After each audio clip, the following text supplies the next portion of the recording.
Salam alaikum wa rahmatullah wa barakatuh pour ceux qui prennent le train en marche. Nous sommes toujours le 5/2/2019, donc peut-être que demain ou après-demain, les RSistes pourront envoyer un peu d'oseille aux chameaux. Enfin, bref, trêve de plaisanterie. Je pense que ma dernière vidéo sur cette remise en question sur qui paye cette dette et où va cet argent et quel montage financier est effectué pour, si vous voulez faire disparaître toute trace, il y a forcément un montage financier bien spécial, ma foi. Et je pense que certains politiques, comme M.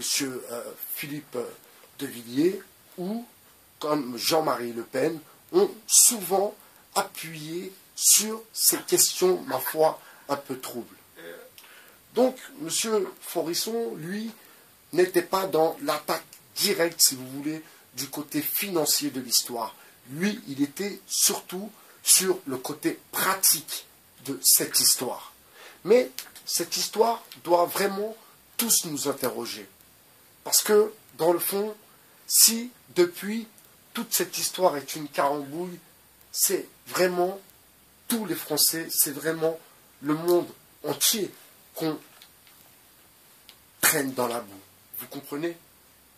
De suite, pour ensuite, en plus, endetter des pays, faire des guerres à d'autres, coloniser d'autres pays, créer des crises migratoires, créer du monde un bordel, le divertissement, le cinéma et tout ce qui va avec, bien sûr, le mur de Berlin, etc., etc. Vous comprenez que l'histoire, ma foi, est un point qu'il faut surtout bien réviser et surtout des points de l'histoire qu'il ne faut pas omettre, qu'il ne faut pas oublier. Il ne faut pas oublier ces points de l'histoire parce qu'elles nous préviennent sur ce qui peut éventuellement nous arriver. Vous comprenez? Que tout est une histoire de manipulation, sans cesse et constamment. D'ailleurs, j'ai lu un article tout à l'heure sur M. Soros, qui est attaqué par Vladimir Poutine, qui a lancé un mandat d'arrêt sur lui par rapport à la révolution orange. Donc, vous comprenez, quand depuis le début, je vous dis que cette histoire de Gilets jaunes n'est qu'une manipulation certaine et que Éric Toutroué, Maxime Coben et bien sûr M.